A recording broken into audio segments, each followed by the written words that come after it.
Trailer చాలా బాగుంది. నాకు ఫస్ట్ నుంచి ఈ సినిమా పోస్టర్స్ కూడా చాలా బాగా నచ్చాయి. అండ్ ఇప్పుడు ట్రైలర్ కూడా చాలా బాగుంది. అండ్ ఫస్ట్ సుహాస్ గారు, good to see you growing అండి. సినిమాకి చాలా బాగా ఎదుగుతూ వస్తున్నారు. ఆయన ఫ్యామిలీ డ్రామా సినిమా నాకు చాలా ఇష్టం. నేను బేసిక్గా హారర్ ఫిల్మ్స్ పెద్ద భయపడను, కానీ టీవీలో ఫోన్లో చూస్తూ ఫ్యామిలీ డ్రామా సినిమాకి భయపడాను. Not because of BGM, not because of scene, only because of his performance. అది చూసి తర్వాత సీన్ చూడాలని భయం వేస్తుంది. ఇంకేం చేస్తాడు రా బాబు వీడు అన్న భయం వేసి అంత బాగా చేశారు. ఈ సినిమా ఆ సినిమా కంటే బాగా పర్ఫామ్ చేయాలని, ఇంకా పెద్ద సినిమా అవ్వాలని కోరుకుంటున్నాను. అండ్ హీరోయిన్స్ పాయల్ గారికి అండ్ రాశి గారికి ఇద్దరికి ఆల్ ది వెరీ బెస్ట్ అండి. అండ్ మణికంఠగా ఈ సినిమా ప్రొడ్యూసర్.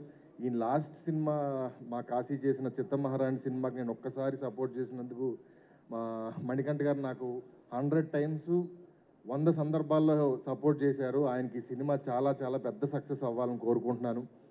అండ్ ఈ సినిమా డైరెక్టర్ అర్జున్. నేను హైదరాబాద్ వచ్చిన కొత్తలో మన క్యాన్సర్ హాస్పిటల్ రోడ్లో ఉండేవాడిని.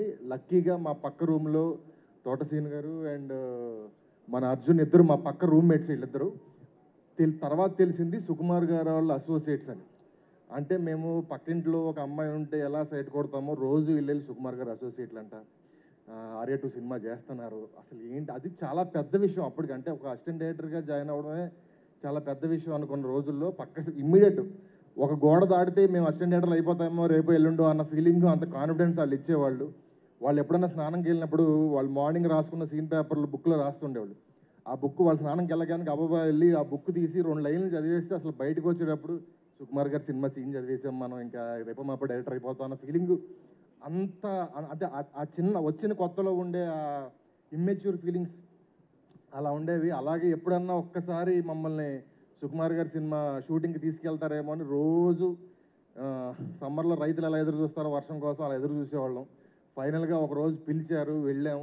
ఆర్య సినిమాలో రింగరింగ సాంగ్ జరుగుతుంది నానక్రామ్గూడలో. చాలాసేపు వెయిట్ చేసి రిహార్సల్ జరుగుతున్న తర్వాత సుకుమార్ గారు, బన్నీ గారు సడన్గా వచ్చారు. పర్సూట్ ఆఫ్ హ్యాపీనెస్ క్లైమాక్స్లో మనోడు విల్ స్మిత్ వెళ్ళినట్టు వెళ్ళిపోయాను నేను గాల్లో 2 జేబులు చేతిలో పెట్టుకొని. ఒక విపరీతమైన హ్యాపీనెస్, కాన్ఫిడెన్స్. ఎందుకంటే పెద్ద కష్టమేం కాదు, పక్కనే ఉన్నారు, వీళ్ళలాగా మనం కూడా అవ్వచ్చు అన్న కాన్ఫిడెన్స్ వాళ్ళు ఇచ్చారు.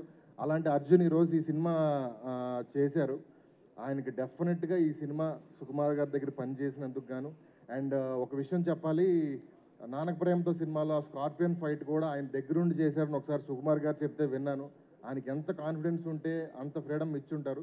అలాంటి ఆయన డైరెక్టర్గా ఈ సినిమాని చాలా చాలా చాలా బెటర్ సినిమాగా మన ముందుకు తీసుకొస్తారని నమ్ముతున్నాను. అండ్ విజయ్ బొల్గానియన్, నేను హైదరాబాద్ వచ్చిన కొత్తలో ఇద్దరం అన్ని పార్కుల్లో కూర్చున్న అన్ని సినిమాలకి ఆయన మ్యూజిక్ డైరెక్టర్, ఆయన అన్ని సాంగ్స్కి నేనే రైటర్ లాగా అంతా క్లోజ్గా తిరిగేవాళ్ళం. బట్ కలిసి ఇప్పుడు దాకా సినిమా చేయకపోయినా కూడా స్టార్టింగ్ టైంలో ఇద్దరం చాలా క్లోజ్గా ఎవ్రీ టైం రోజు కలిసి నేను కథ చెప్పి, నేను సీన్ చెప్పి, ఆయన ట్యూన్ చెప్పి ఇలా ఉండేది. ఆయన ఈ సినిమాకి మ్యూజిక్ చేయటం. అండ్ ఈ సినిమా May 3rd వస్తుంది. అందరూ డెఫినెట్గా ఈ సినిమాని చూసి వీళ్ళందరినీ బ్లెస్ చేస్తారని కోరుకుంటున్నాను. Thank you so much.